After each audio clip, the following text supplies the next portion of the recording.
चल, तो impulse word सुने इम्पल्स क्या मतलब होता है इम्पल्स का?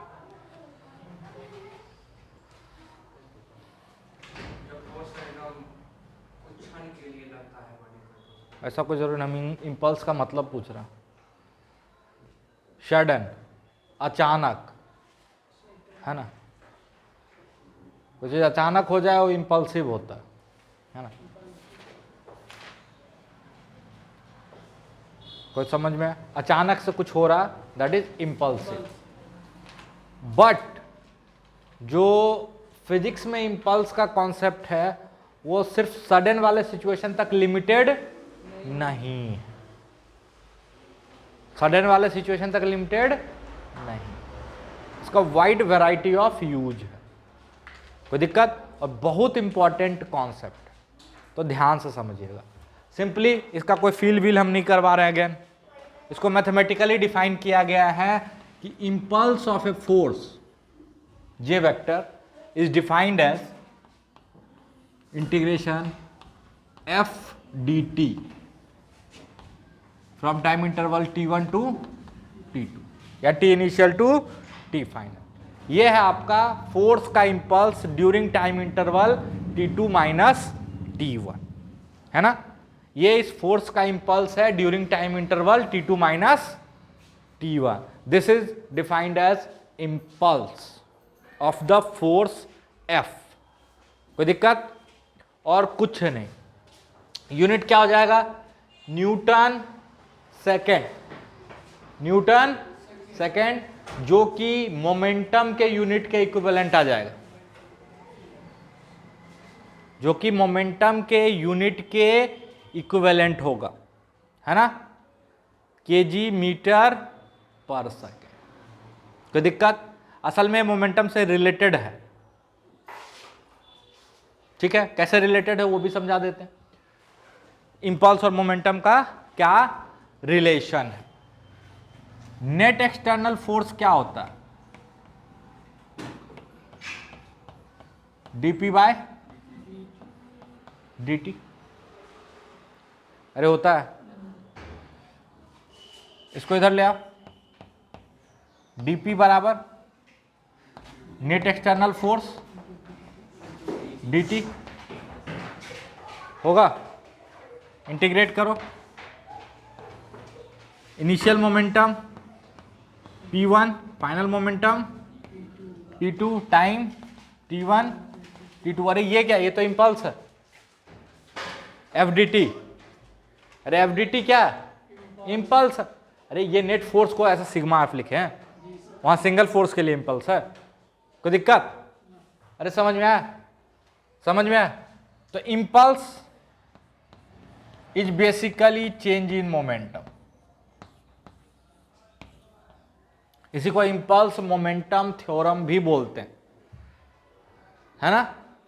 Impulse of a force during time interval t1 to t2 is equal to change in momentum during time interval t1 to t2। कोई दिक्कत? इसी को बोलते हैं इंपल्स मोमेंटम थ्योरम। समझ में आया? ये सिर्फ इंपल्सिव सिचुएशन के लिए लिमिटेड नहीं है। जैसे एक सिंपल सा एग्जांपल अगर आपके सामने रखें, ये एक बॉल है, ठीक है, m मास का बॉल है, u रफ्तार दिए, कितना रफ्तार दिए? u। ये जाएगा, रुकेगा और वापस आएगा। अरे होता है ऐसा, ऐसा होता है ना। अगर हम आपसे पूछ ले कि इस पूरे टाइम इंटरवल में ग्रेविटी का इंपल्स क्या था, इस पूरे टाइम इंटरवल में ग्रेविटी का इंपल्स क्या था, बताओ। ठीक है, यहां से लेके यहां आने में ग्रेविटी का इंपल्स क्या था? कोई दिक्कत? शुरू हो जाओ, 1 मिनट का सवाल है, जल्दी से करो। गधा हो क्या आप लोग? इंपल्स क्या होता है? FDT। अगर फोर्स कांस्टेंट है तो बाहर ले सकते हो, -mg j कैप, और टाइम कितना लगता है?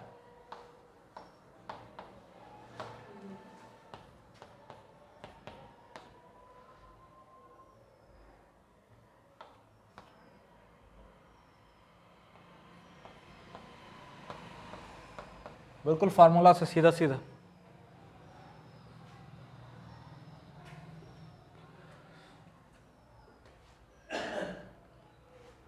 अरे होगा, फोर्स कांस्टेंट है, बाहर ले सकते हो, ग्रेविटी का फोर्स कांस्टेंट होता है।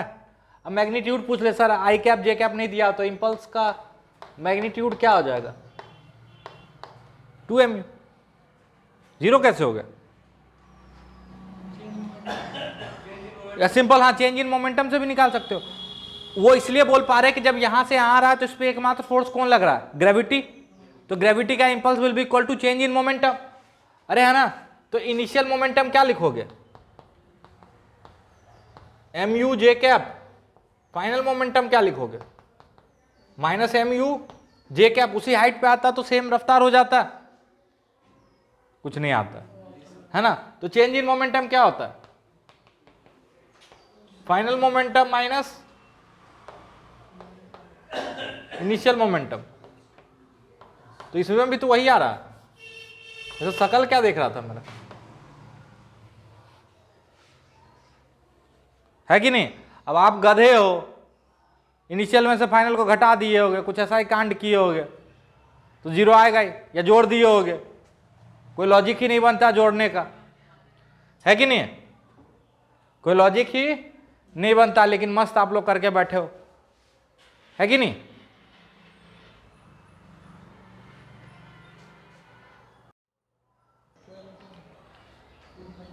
चलिए अब हम लोग बात करेंगे इंपल्सिव फोर्सेस की। किसकी बात करेंगे? इंपल्सिव फोर्सेस की। ध्यान से सुनिए, हम बात इंपल्सिव फोर्सेस की करेंगे, लेकिन idea of impulse is not limited to the case of impulsive forces. Impulse का आइडिया सिर्फ इंपल्सिव फोर्सेस के लिए वैलिड नहीं है। इंपल्स का सिंपल सा डेफिनेशन है integration F D T, integration F D T. But impulsive force के लिए इसका आइडिया लिमिटेड नहीं। समझ में आया? अब बात आता है इंपल्सिव फोर्स किसको बोलते हैं।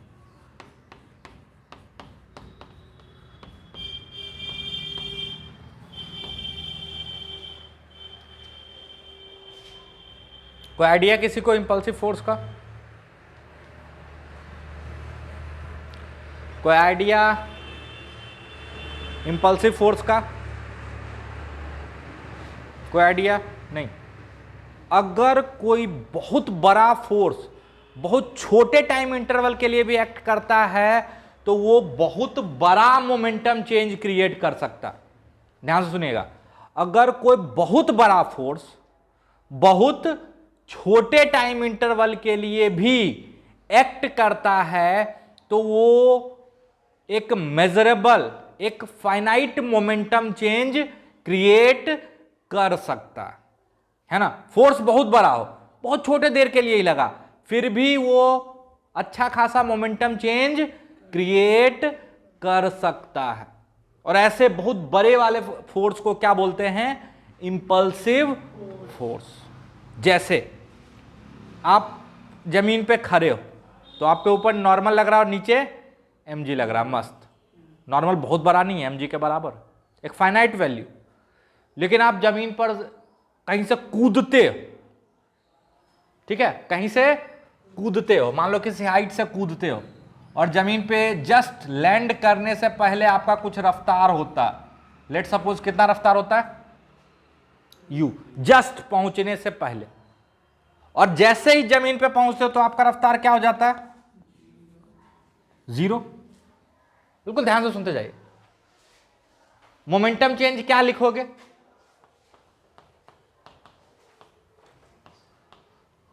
mu।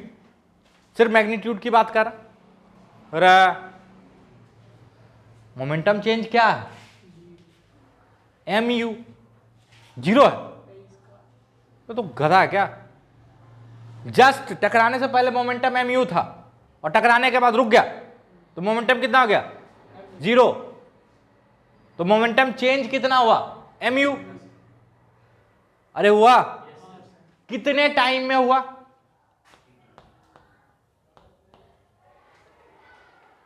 t is approximately 0। अरे होगा, तो फोर्स कितना हो जाएगा, force is basically dp by dt, यानी change in momentum by time. बहुत बड़ा फोर्स होगा, अरे बहुत बड़ा फोर्स होगा। तो उस छोटे से इंटरवल के लिए जो नॉर्मल लगा था वो कैसा नॉर्मल था, इंपल्सिव नॉर्मल था। वो mg के बराबर नहीं था, वो बहुत बड़ा फोर्स था। हाँ, जब फिर आप रुक गए तो नॉर्मल बराबर mg, अरे है ना।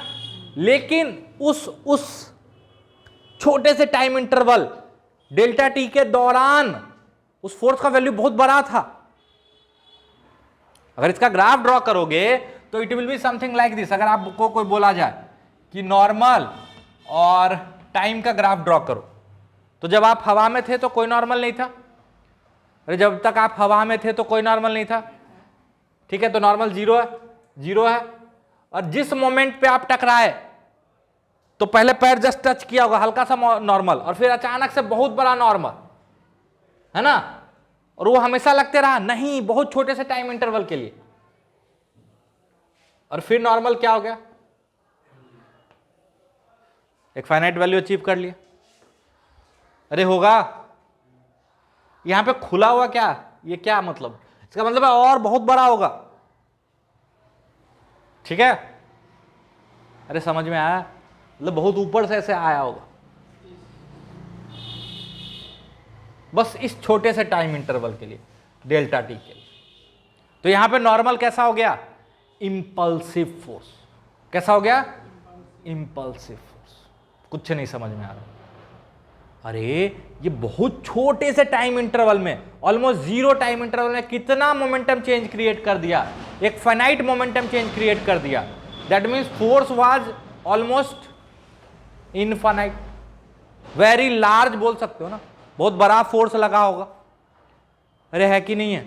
तो ऐसा ही फोर्स क्या कहलाता है, इंपल्सिव फोर्स। समझ में आया। जैसे एक और एग्जांपल, एक रस्सी है, इसमें एक ब्लॉक बंधा हुआ, वाइब्रेनियम की रस्सी है। किसकी रस्सी है, वाइब्रेनियम क्या होता है, आयरन मैन देखे हो, नहीं देखे, कैप्टन अमेरिका देखे हो, उसका सील्ड किस चीज का, वाइब्रेनियम का। अबे ये एक उसको फिक्शनल एलिमेंट है, रियलिटी में एग्जिस्ट नहीं करता, है ना। तो जब भी हम वाइब्रेनियम बोले तो उसका सिर्फ एक ही मतलब है, अनब्रेकेबल। क्या मतलब है, अनब्रेकेबल। समझ में आया। तो वाइब्रेनियम कोई रियल मटेरियल नहीं है। अरे कैप्टन अमेरिका वगैरह देखो ना, बहुत मजबूत है उसका सील्ड, है ना, तो उसमें वाइब्रेनियम का नाम आता है ना। तो ये वाइब्रेनियम की रस्सी है। तो जब भी वाइब्रेनियम की रस्सी बोले तो क्या मतलब है, अनब्रेकेबल, ठीक है, मतलब अपना फिजिक्स वाला रस्सी, है ना। इसका मास m है, तो अभी टेंशन कितना होगा, अभी बताओ, मास m है तो टेंशन कितना होगा। अच्छा, एक छोटे m मास की गोली थी, गोली मतलब बुलेट, ठीक है, जो कि बहुत तगड़े रफ्तार v से आ रही थी या u से आ रही थी। ये जस्ट टकराने से पहले का सिचुएशन है ना, और टकराने के जस्ट बाद ये बुलेट इस ब्लॉक में इम्बेड हो गया। क्या हो गया, इम्बेड मतलब इसी में रह गया, है ना, टकराने के जस्ट बाद। तो मास हो जाएगा m प्लस m, अरे हो जाएगा, और रफ्तार कितना बचेगा, 0। अगर नीचे रफ्तार बचा रहेगा ना तो रस्सी टूट जाएगी, जबकि रस्सी किसकी है, वाइब्रेनियम की, मतलब अनब्रेकेबल। अरे है ना, कितना देर लगा होगा, ऑलमोस्ट 0। ऐसा तो गोली आएगा, धक्का मारेगा, है ना, शर्माएगा, फिर धक्का मारेगा, अबे आया उसमें गया इम्बेड, खत्म। पहले कितना मोमेंटम था mu, बाद में कितना मोमेंटम, 0, तो change in momentum mu, time interval delta T, force very large, force is very very very large. समझ में आया? अरे समझ में आया? तो इंपल्सिव फोर्स में क्या क्या हो सकता है जनरली जिससे आपको भिड़ना पड़े? पहला नॉर्मल, दूसरा टेंशन, तीसरा फ्रिक्शन। अब आप बोलोगे सर क्या फ्रिक्शन इंपल्सिव हो सकता है क्या? बिल्कुल हो सकता है। अगर नॉर्मल इंपल्सिव हो सकता है तो फ्रिक्शन भी इंपल्सिव हो सकता है, क्योंकि फ्रिक्शन कहीं ना कहीं नॉर्मल से रिलेटेड है। याद आ रहा है? म्यू एन, अरे फ्रिक्शन का जो मैक्सिमम वैल्यू है म्यू एन होता है ना, तो नॉर्मल अगर हो जाएगा बहुत बड़ा तो फ्रिक्शन भी तो हो जाएगा बहुत बड़ा। हमेशा हो इंपल्सिव जरूरी नहीं है, बट फ्रिक्शन इंपल्सिव हो सकता है, नॉर्मल इंपल्सिव हो सकता है, टेंशन इंपल्सिव हो सकता है। ग्रेविटेशनल फोर्स कभी इंपल्सिव नहीं होगा, ठीक है? mg कभी भी इंपल्सिव नहीं होगा, स्प्रिंग फोर्स कभी भी इंपल्सिव नहीं होगा, इलेक्ट्रोस्टैटिक फोर्स कभी भी इंपल्सिव नहीं होगा। आगे बात करें। बट हां, जनरली जिन इंपल्सिव फोर्सेस से आपको मिलना पड़ सकता है उनमें पहला नॉर्मल, दूसरा टेंशन। क्या ये हमेशा इंपल्सिव होता? नहीं, सिचुएशन पे। सर कैसे आइडेंटिफाई करेंगे? बस एक चीज थोड़ा सा एक आइडिया देते हैं।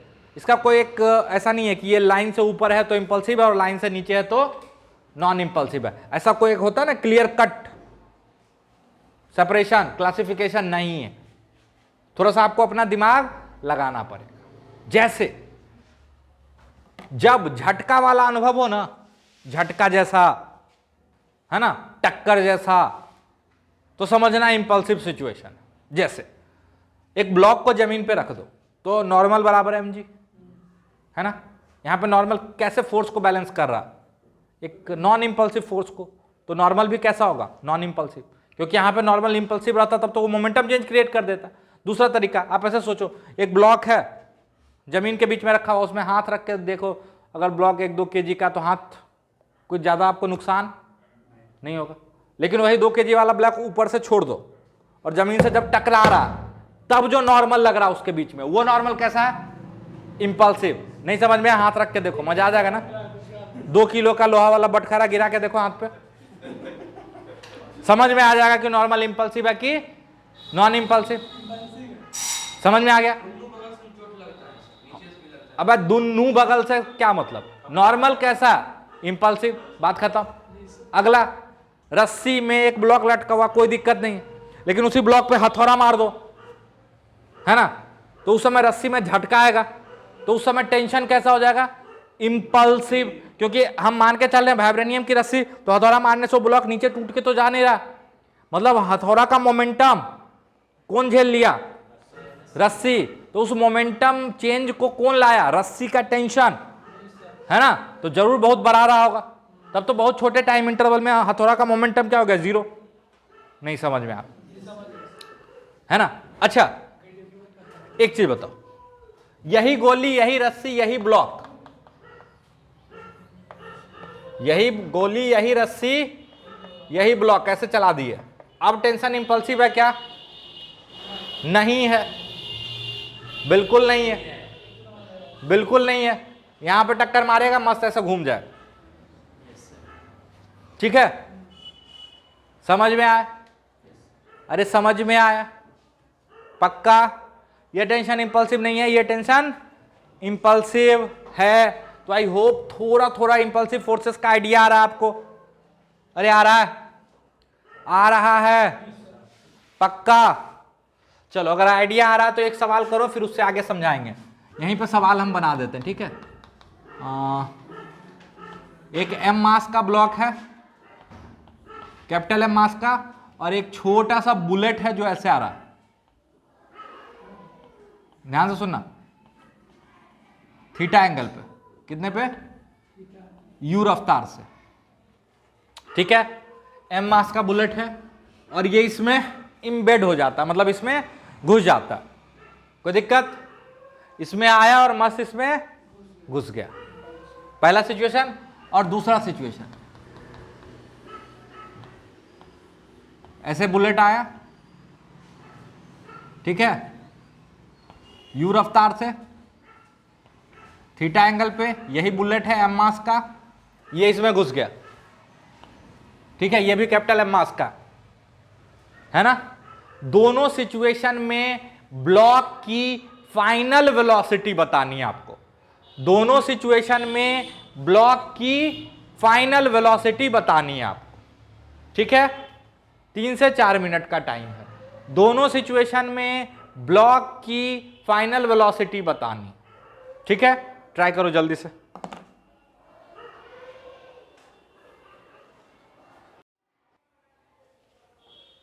चल, इस क्वेश्चन को पहले तो हम सॉल्व करते हैं, उसके बाद आपसे कुछ काउंटर क्वेश्चन करेंगे, फिर आप हमसे काउंटर क्वेश्चन कीजिएगा, ठीक है। चलो, इसमें हम बोलते हैं कि जब ये टक्कर मारेगा तो ये जो टेंशन है कैसा है, इंपल्सिव टेंशन है। अरे समझ में आया, इंपल्सिव है ना, हे भगवान, जैसे टक्कर मारोगे तो इस डायरेक्शन का वेलोसिटी अचानक से क्या हो जाएगा, 0। अरे टक्कर से पहले था u sin थीटा और टक्कर के जस्ट बाद 0, क्योंकि इस डायरेक्शन में वेलोसिटी रहा तो रस्सी टूट जाएगी, पर रस्सी है तो वाइब्रेनियम की, है ना, तो कि टूटेगी नहीं, मतलब इस डायरेक्शन में टेंशन इंपल्सिव है। कोई दिक्कत, कोई दिक्कत। अच्छा, अगर हम इन दोनों को सिस्टम ले लें, और ये बहुत देर बहुत बाद की बात नहीं कर रहे, just before collision and just after collision, हम तब की बात कर रहे हैं, क्या हम एक्स डायरेक्शन में मोमेंटम कंजर्व कर सकते हैं, हॉरिजॉन्टल डायरेक्शन में मोमेंटम कंजर्व कर सकते हैं?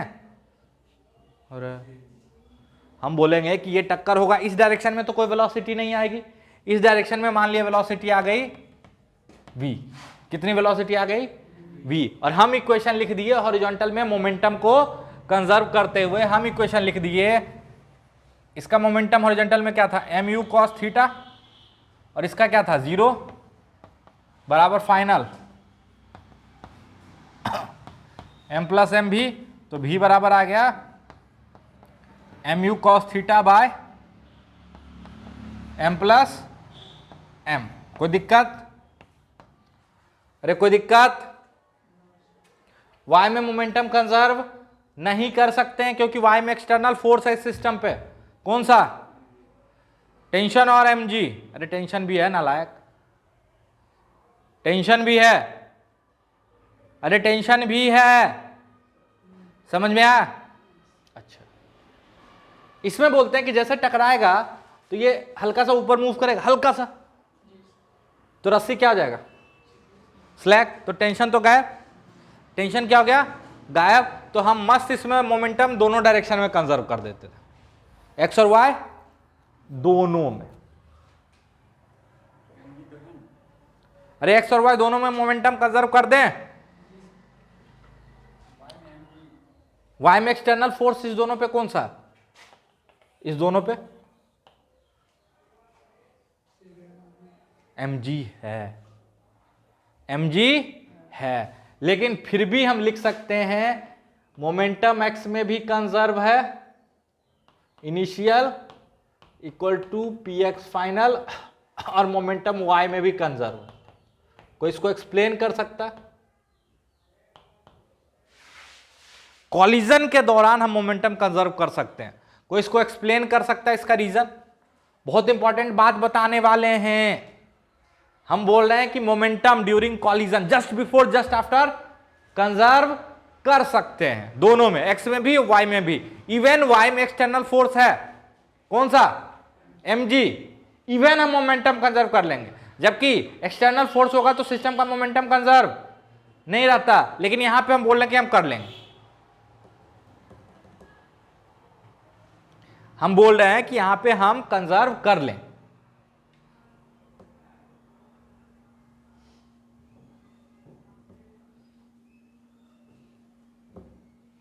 मतलब क्या पता, हम बोलेंगे कि जब टकराएगा तो ये सिस्टम, ये जो सिस्टम है ना, ये कुछ ऐसे भी से जाने लगेगा, कितने से,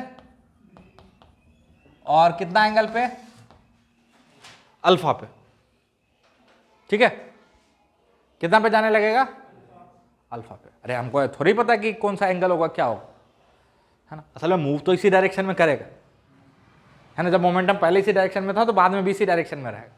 बट चलो मान लेते हैं हमको कुछ नहीं समझ में आ रहा, है ना, अल्फा मान लेते हैं। क्या मान लेते हैं, अल्फा मान लेते हैं, और प्रूफ हो जाएगा अल्फा बराबर थीटा, ठीक है। उसके लिए परेशान, तो इनिशियल मोमेंटम लिखो एक्स में, एम यू कॉस थीटा बराबर final momentum m plus m v cos alpha. अरे लिखोगे, और y में कंजर्व करोगे तो m u sine theta m plus m भी साइन अल्फा। अरे होगा,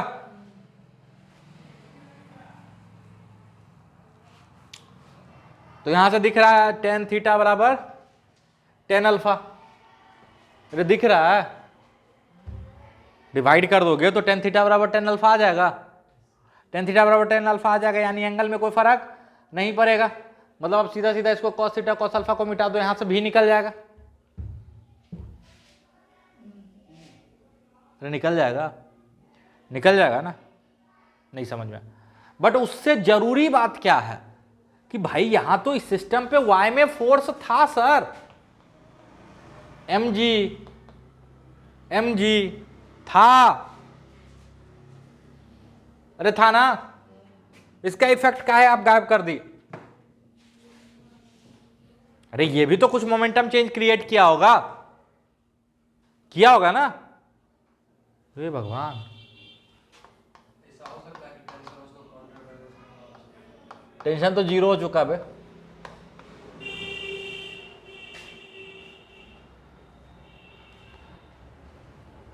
इंपल्स ऑफ ए फोर्स क्या होता है, ये तो चेंज इन मोमेंटम लिख दे। चलो इंपल्स ऑफ ए फोर्स क्या होता है,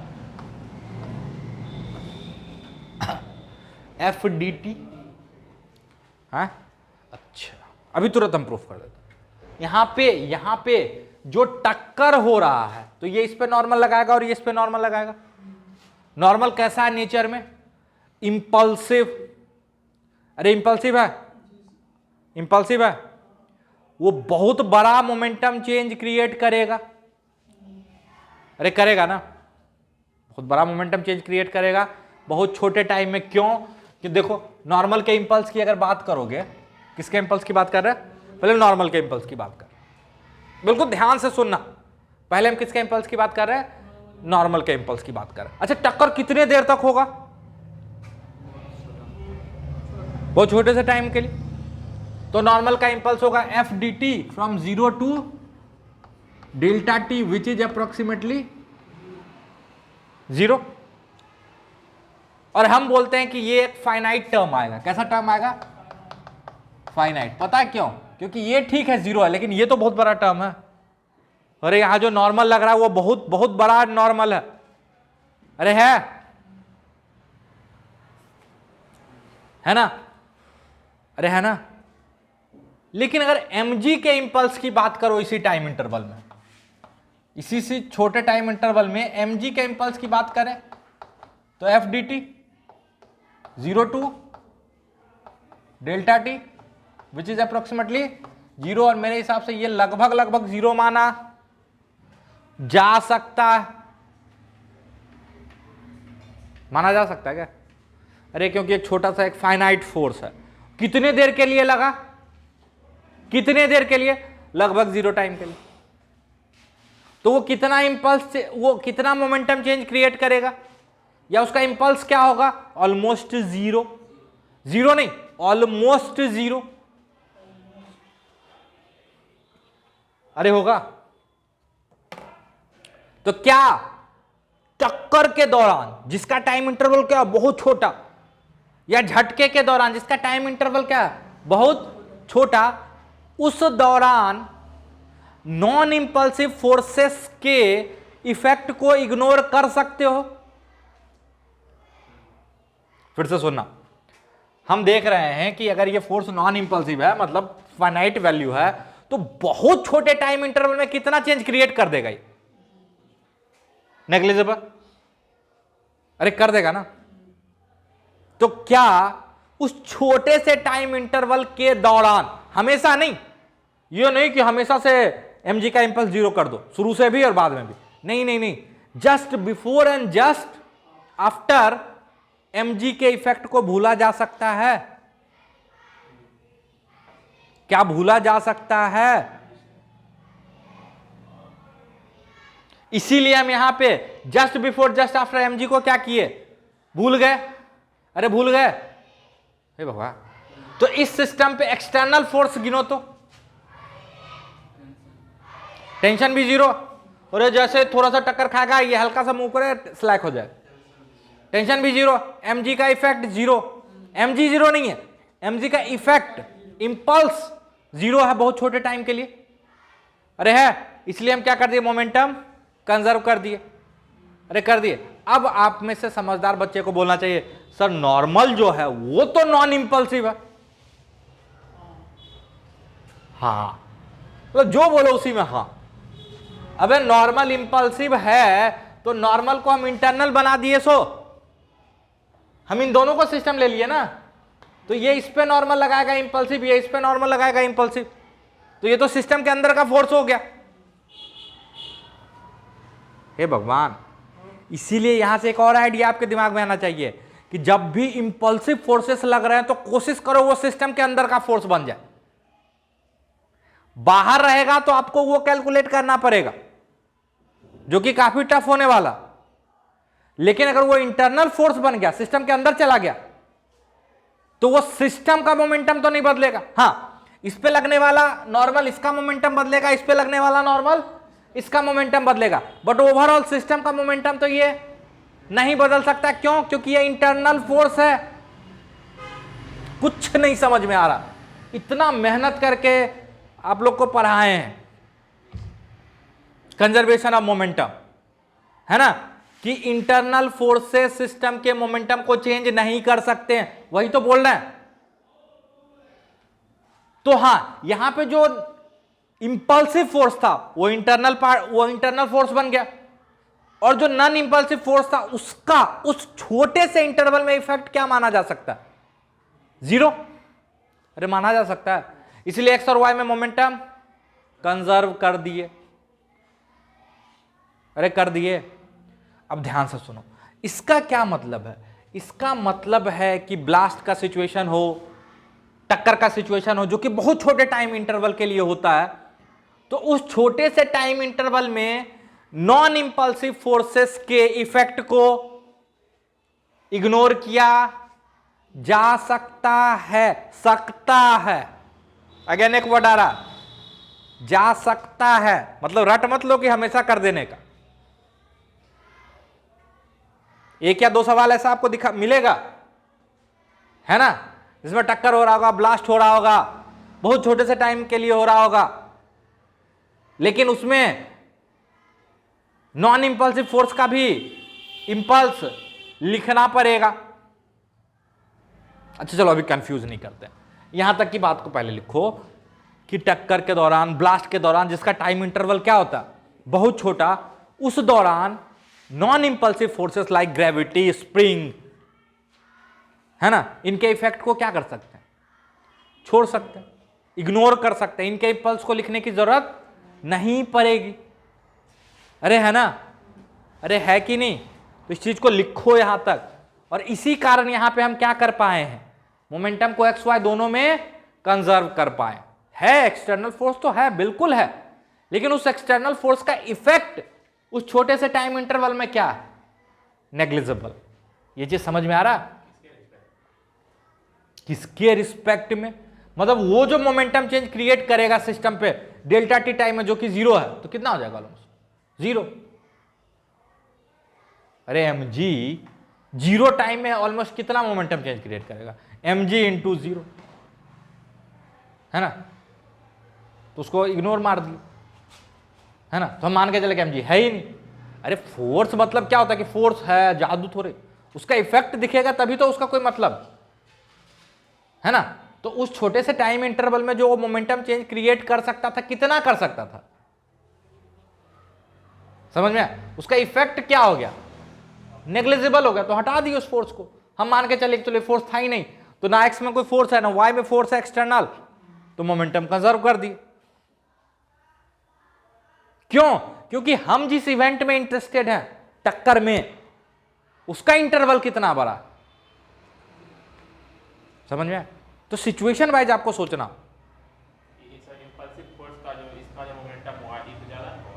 ठीक, फिर वही बात, इंपल्सिव फोर्स का मोमेंटम बहुत ज्यादा होगा, बट इस पे अगर जे इंपल्स लग रहा है तो इस पे माइनस जे लग रहा है ना, क्योंकि इंपल्स भी तो थर्ड लॉ पेयर में ही आएगा ना बे। इस पे अगर नॉर्मल लगा तो ये इस पे भी तो नॉर्मल लगाएगा, तो इस नॉर्मल का इंपल्स इस पे क्या होगा, एन डी टी, तो इस पे क्या हो जाएगा,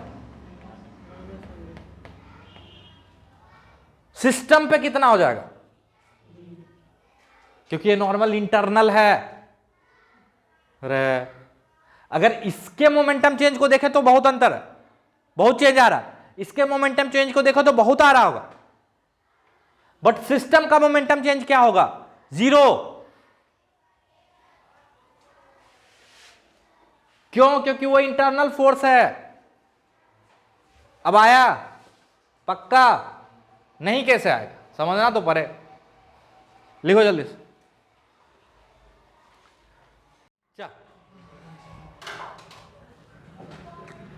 समझ में आया? मतलब ब्लास्ट का सिचुएशन हो, है ना, कहीं टक्कर हो रहा हो, कहीं जंप कर रहे हो तो कूदोगे तो नॉर्मल क्या हो जाएगा, इंपल्सिव। तो उस छोटे से टाइम के लिए, हमेशा हमेशा के लिए नहीं कि ब्लास्ट हुआ तो अब जिंदगी भर एमजी को भूल जाओ, है ना, नहीं, ड्यूरिंग, क्योंकि इन चीजों का जो टाइम इंटरवल है वो क्या होता है, बहुत छोटा होता है। तो उस दौरान नॉन इंपल्सिव फोर्सेस के इफेक्ट को इग्नोर किया जा सकता है ना, during the time of collision, है ना, जर्क। इस दौरान ये जो बहुत छोटा टाइम इंटरवल है, इस छोटे टाइम इंटरवल में जो non impulsive forces momentum change लाएगा वो इसके इंपल्स के बराबर होगा। अरे होगा ना, अरे होगा ना। और उसका टाइम इंटरवल क्या हो रहा, जीरो। तो अगर ये फोर्स बहुत छोटा रहा या फाइनाइट रहा, नॉन इंपल्सिव फोर्स फाइनाइट है ना, तो ओवरऑल वैल्यू क्या आ जाएगा, जीरो। लेकिन ये फोर्स भी बहुत इनफाइनाइटली लार्ज है तो ये एक फाइनाइट वैल्यू दे देगा, उसको इग्नोर नहीं कर पाएंगे। अब जैसे पिछले सिचुएशन में टेंशन एक्सटर्नल था और नॉन इंपल्सिव भी था, अरे था ना, था तो एमजी भी वाई में, बट एमजी के कारण वाई का मोमेंटम में कोई फर्क नहीं आया। वाई के मोमेंटम में फर्क आया किसके कारण था, वो जो नॉन इंपल्सिव टेंशन था उसके कारण। एमजी के कारण आया होगा लेकिन वो इतना छोटा है कि नेग्लिजिबल। समझ में आया? अरे समझ में आया? तो जब भी बहुत छोटे इंटरवल की बात कर रहे हों तो उन इंटरवल्स में फाइनाइट फोर्सेस के इंपल्स को आप जीरो ले सकते हो, ले सकते हो। बट एक दो सवाल आपको ऐसा मिल जाएगा जहां पे mg का भी इंपल्स लिखा हुआ रहेगा। अब आप बोलोगे सर तब कैसे समझेंगे, सर तो मजाक हो गया, मजाक। अब जैसे आपको बोल दे कि ठीक है टक्कर हो रहा है, हमको टक्कर का टाइम बताना है, मान लो ऐसा सवाल दे दे कि टक्कर का टाइम बताना है या ब्लास्ट का टाइम बताना है ना, दैट मीन्स कि अब उस टाइम को फाइनाइट मान रहा। जैसे बोले कि टक्कर का टाइम बताओ, दैट मीन्स वो मान के चल रहा है कि टक्कर का टाइम जीरो नहीं करने का। ठीक है बहुत छोटा है बट वही बहुत छोटा वैल्यू हमको बताओ, है कि नहीं। अगर आपसे कोई टक्कर का टाइम पूछ ले, कोई ब्लास्ट का टाइम पूछ ले, झटका लगा कितने देर तक झटका लगा होगा वो टाइम पूछ ले, that means now delta t is not assume to be zero. Question वाला बोल रहा है कि वो जीरो नहीं है ना। इन दैट केस आप उस डेल्टा टी को 0 नहीं लेके चलोगे, यानी अब आपको फाइनाइट फोर्स का भी इंपल्स लिखना पड़ेगा, नॉन इंपल्सिव फोर्स का भी इंपल्स लिखना पड़ेगा। कुछ आइडिया है? ठीक है, बोला टक्कर हो गया, ब्लास्ट हो गया, तो हम क्या मान के चलेंगे? 0 टाइम इंटरवल। लेकिन अगर स्पेशली सवाल वाला बोले, है ना, कि देखो कितना देर तक टक्कर हुआ, कितना देर तक कांटेक्ट में रहा टक्कर के दौरान, दैट मीन्स कि वो डेल्टा टी को 0 मान के नहीं चला, वो तो पूछ रहा है वो नंबर। अब वो इनफाइनाइटेसिमली स्मॉल नहीं है, अब वो एक फाइनाइट नंबर है। कोई दिक्कत? तो यहां तक की बातों को लिखो अपने लैंग्वेज में।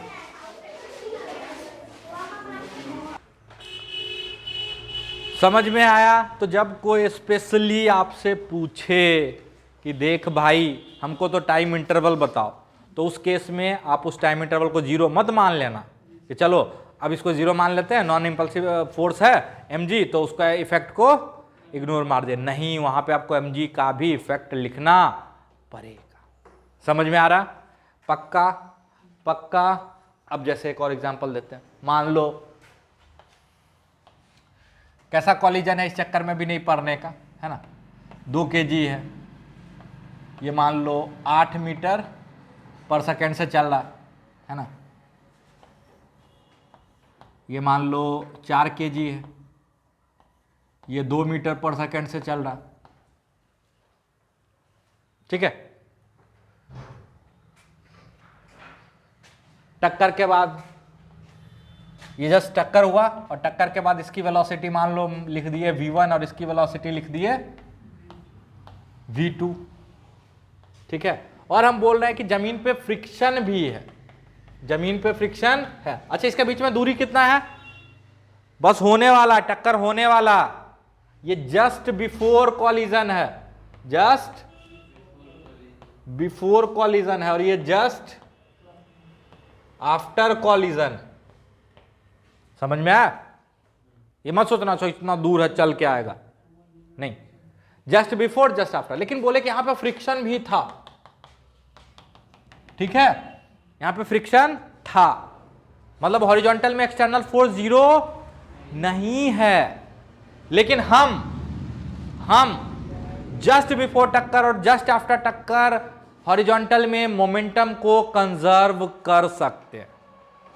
जस्ट बिफोर और जस्ट आफ्टर यानी 2 गुने 8 जोड़ 4 गुने 2 बराबर m1 v1 plus m2 v2, और कोई गलती नहीं।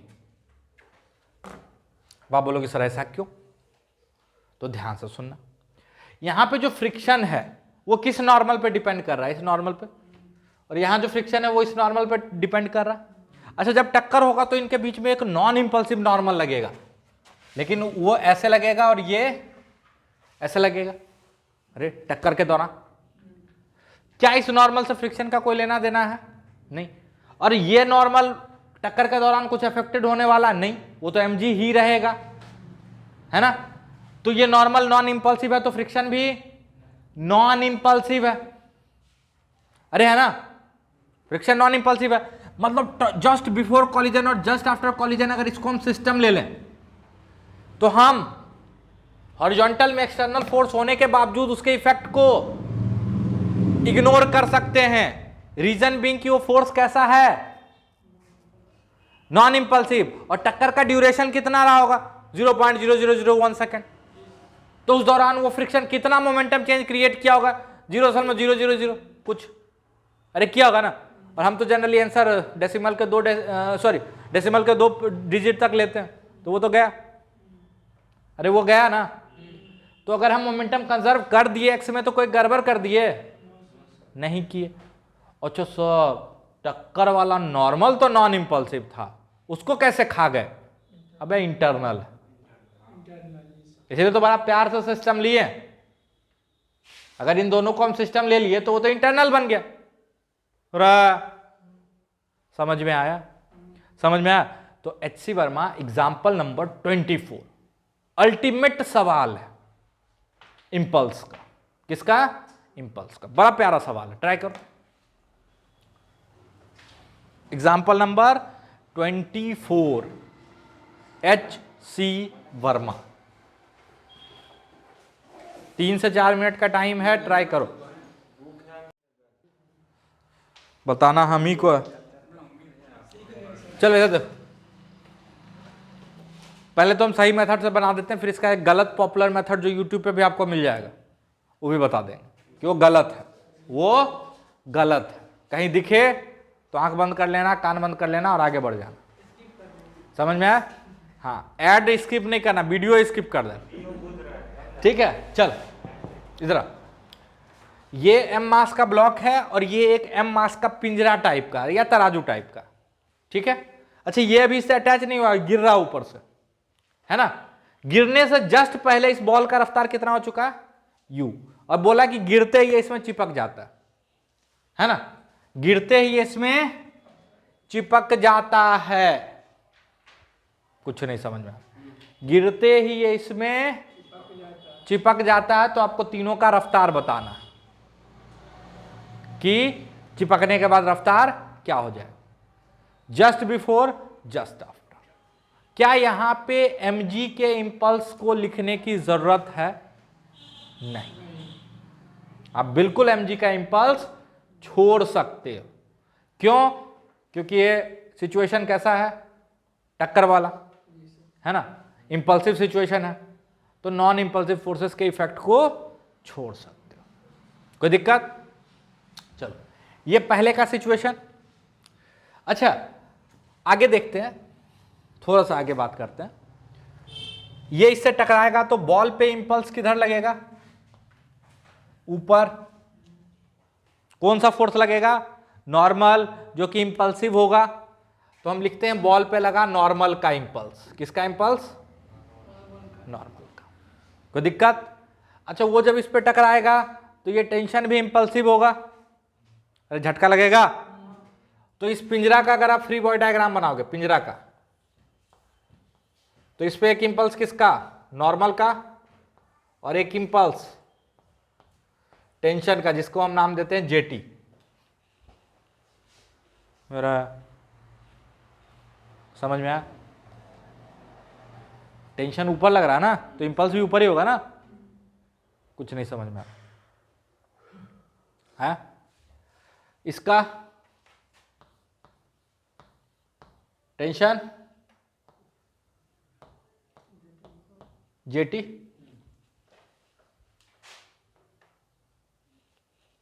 ठीक है। जे इंपल्स, टी टेंशन का इंपल्स। अरे हाँ ना बोलते जाना, ठीक है। mg का इंपल्स खा गए सर, अरे टाइम इंटरवल बहुत छोटा है, ये mg के इंपल्स को इग्नोर मार सकते हैं। समझ में आया? अरे समझ में आया? अच्छा, टक्कर के बाद का डायग्राम हम यही बनाते हैं, आपको अलग बनाना है, अलग सिचुएशन बना लेना, ठीक है। या हम भी अलग ही बना देते हैं, बाद में बोलोगे सर आप नहीं बनाए, तो हम भी इसीलिए नहीं बनाए थे, है ना। आप लोग हो गधेरे। ये हो जाएगा 2m मास, अरे इसको एक साथ मान लें 2m, या m और m रहने दो, ठीक है, चिपक गया। ये v से चलने लगा मान लो, और ये कितना से चलेगा?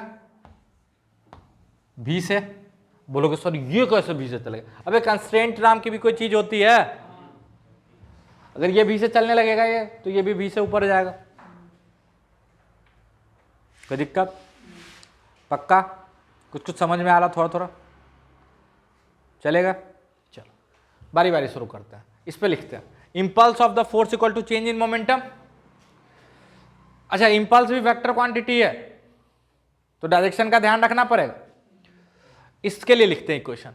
इस पे इंपल्स कितना लगा? जेटी, ऊपर की तरफ को प्लस मान लेते हैं इस ब्लॉक के लिए, अरे है ना, तो जेटी, और तो कोई इंपल्स नहीं है। Impulse equal to change in momentum, इसका फाइनल मोमेंटम क्या? M b minus initial momentum. ये कौन सा इक्वेशन है? इंपल्स मोमेंटम थ्योरम, जो अभी तुरंत बताए थे। Impulse of a force equal to change in momentum, कुछ नहीं समझ में आ रहा। चलो ये किसके लिए लिख दिए, ब्लॉक के लिए, इक्वेशन नंबर 1। अच्छा अननोन कितना, जेटी जेएन और भी, 3 अननोन है, 3 इक्वेशन, जेटी जेएन और वी। अच्छा इस पे इंपल्स का इक्वेशन लिखे, ये जो पिंजरा है, पिंजरा के लिए किसको प्लस मानोगे, नीचे को कि ऊपर को, नीचे को मान लेते हैं है ना, तो नीचे को प्लस मानोगे तो प्लस जेएन माइनस जेटी और बराबर चेंज इन मोमेंटम ऑफ पिंजरा एम भी माइनस 0। Equation number 2। चाहो तो जेटी गायब हो जाएगा यहां से, चाहो तो जेटी को गायब कर सकते हो, बट रहने दो, ठीक है अभी रहने देते हैं। तीसरा इक्वेशन इस पे लिखते हैं, बॉल पे ऊपर के लिए प्लस मान लो कि नीचे के लिए मानोगे, ऊपर के लिए मान लो, तो जेएन बराबर change in momentum, final momentum, अबे 0 कौन बोला, ये इसके साथ चिपक गया तो ये भी बी से चल रहा होगा ना बे, माइनस इनिशियल मोमेंटम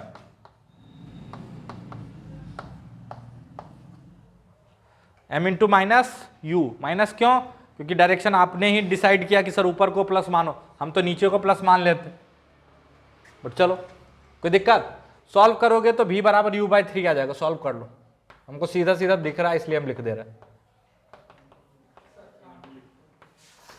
यहां काट दोगे ठीक है तो आ जाएगा, ठीक है जब जोड़ेंगे तो ये 2mv आ जाएगा, ठीक है, और यहां से jn आएगा, jn बचेगा, यहां पे jn का वैल्यू 2mv पुट कर देना, क्या आ गया। चलो इसका गलत सॉल्यूशन किताब में क्या दिया हुआ ध्यान से सुन, वो बोलता है कि मस्त रस्सी के अलॉन्ग मोमेंटम कंजर्व कर लो, आंसर आ जाएगा, है ना, mu बराबर mv प्लस 2mv, देखो एक लाइन में आंसर आएगा, initial momentum equal to final momentum, बोला कि रस्सी के अलॉन्ग नेट मोमेंटम कंजर्व कर लो, रस्सी के अलॉन्ग नेट मोमेंटम कंजर्व कर लो, तो इनिशियल क्या है mu नीचे की तरफ, और बाद में क्या हो जाएगा यही 2mv प्लस इसका ऊपर की तरफ भी लिख दिया mv, आंसर आ जाता, ठीक है, बट ये बस ऐसे समझो कि एक संजोग है,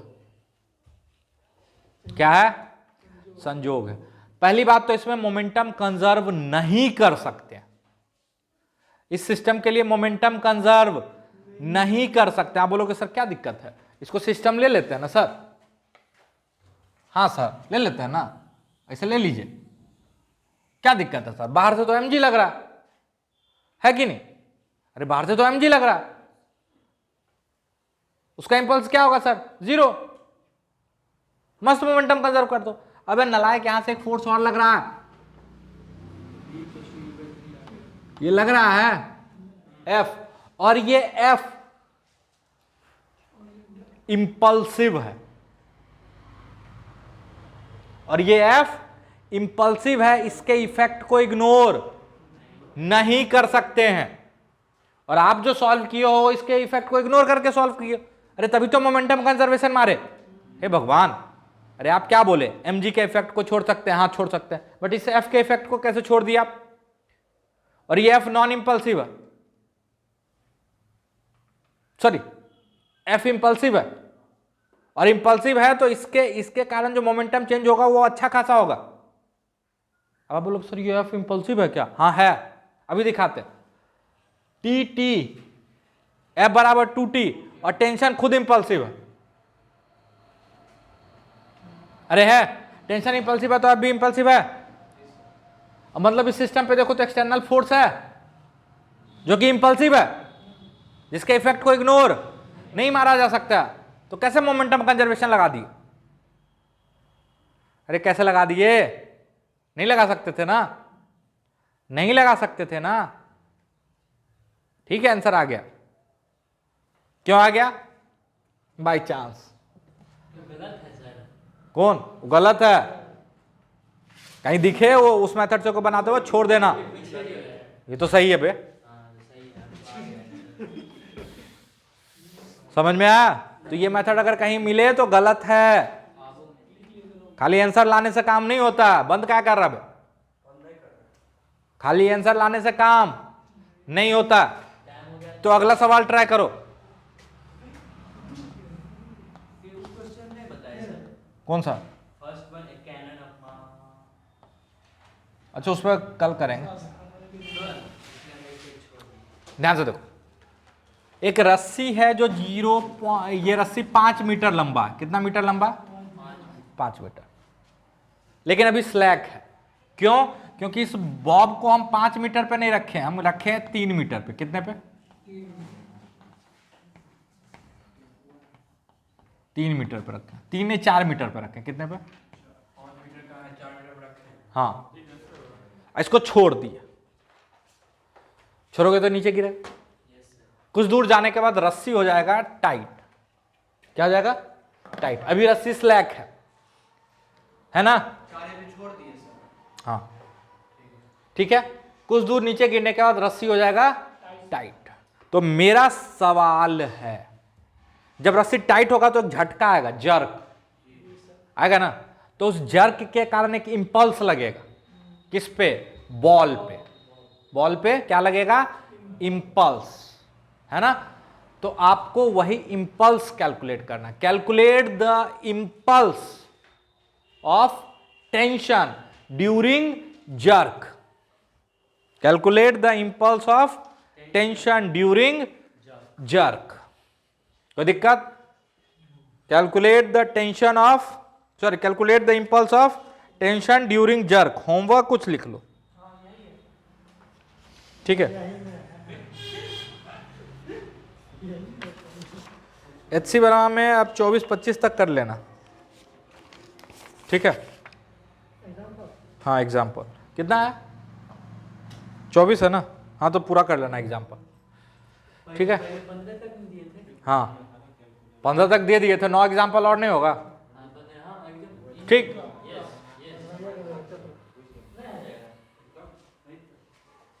कोई दिक्कत? ये सवाल अभी करो। बॉल का मास 2 kg मान लेना। चल देखो, ये 5 मीटर रस्सी लंबी है, ये 4 मीटर है। रस्सी जब तक स्लैक है तो फ्री फॉल होगा, यानी इसी लाइन में चुपचाप आएगा आएगा आएगा।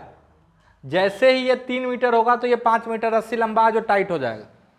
अभी टाइट हुआ नहीं, जस्ट टाइट होने वाला है, जस्ट बिफोर जर्क। अभी झटका नहीं लगा। तो ये 3 मीटर गिरा है तो कितना रफ्तार हो जाएगा? √2gh। एनर्जी से निकाल लो, फ्री फॉल से निकाल लो, है ना? निकलेगा तो नहीं आपसे। चलो, तो ये रफ्तार हो गया u। क्या हो गया? u मान लिए, ठीक है? u का कुछ वैल्यू आएगा, है ना? वो बात की बात है, हम वैल्यू में बहुत ज्यादा इंटरेस्टेड नहीं। कोई दिक्कत? अच्छा, अब होगा क्या इसको समझते हैं। ये 4 मीटर, ये 3 मीटर, ये 5 मीटर, ठीक है? और रस्सी का वेलोसिटी कुछ ऐसे है u। क्या है? ध्यान से सुनना, बिल्कुल ध्यान से सुनना मेरा लॉजिक। कुछ भी नया नहीं है, को बताया जा चुका है, वही चीज यूज होगा। ये एंगल मान लो थीटा, तो ये एंगल भी थीटा। ये कैसे हो गया सर? वो ये वर्टिकली अपोजिट एंगल। कोई दिक्कत? चल, ये एंगल ये u, तो ये थीटा, और ये u साइन थीटा। मास 2 kg बोले, हम मान लेते हैं m अभी, ठीक है? बाद में सारा वैल्यू पुट कर देना, है ना? अब जैसे रस्सी टाइट होगा u cos थीटा को होना पड़ेगा 0। क्यों? क्योंकि रस्सी के अलोंग अगर वेलोसिटी का कंपोनेंट बच गया तो ये इधर मूव करेगा, मतलब रस्सी टूट जाएगी, जो कि पॉसिबल नहीं है। रस्सी की लंबाई तो फिक्स है, वाइब्रेनियम वाला रस्सी है कि नहीं है? मतलब ये जस्ट बिफोर का ही सीन है, उसी को बस लिखे हैं। अरे लिखे है ना?